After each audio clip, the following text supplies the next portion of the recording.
Зарылбек Алмазбек, ушул мыйзам долбоорун албетте колдойм. Негизги ушул зордук зомбулук жагынан күчүлүш керек деп бул туура эле. Бул справка об основании да бир 9-пункттан мен просто бир тактоо иретинде сурайын дегеним. Справка об основании да 9-пунктта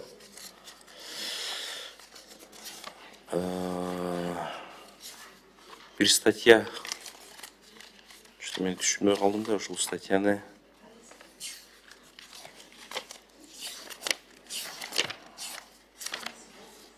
так 9-пункт ошондой эле мыйзам долбоору менен кодексти 564 3 берене менен толуктоо сунушталууда. Бул кайсы статья экен, бүт талбай калганмын да.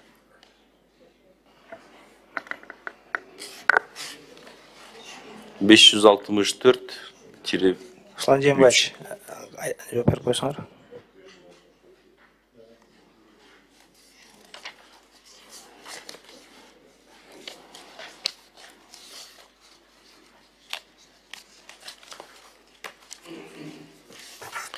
Анан менимче сравнительный анализде ушул 7 күнгөн 14 күнгө чейин бул жетиштүү деп ойлойм да.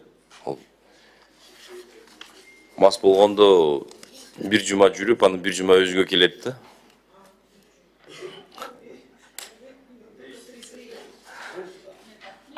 Карим Левзарович, сиз берген суроо бул ошол электрондук байкоо жүргүзүү деген түшүнүктү биз киргизип атабыз да. Ошол үй бүлөлүк зомбулукта ошол кошумча чара катары электрондук байкоону жүргүзүү менен тыюу салууларды жана чектөөлөрдү аткаруунун тартиби жана мөөнөттөрү деген. Бул жерде туура жазганбы? 564-3 деген. Ошол ката болуп калган окшойт. 572. Туура эмес окшойт. Мындай статья жок да. 572 бер. Берде анда ката болуп калган. Ушул өзгөртүш керек да.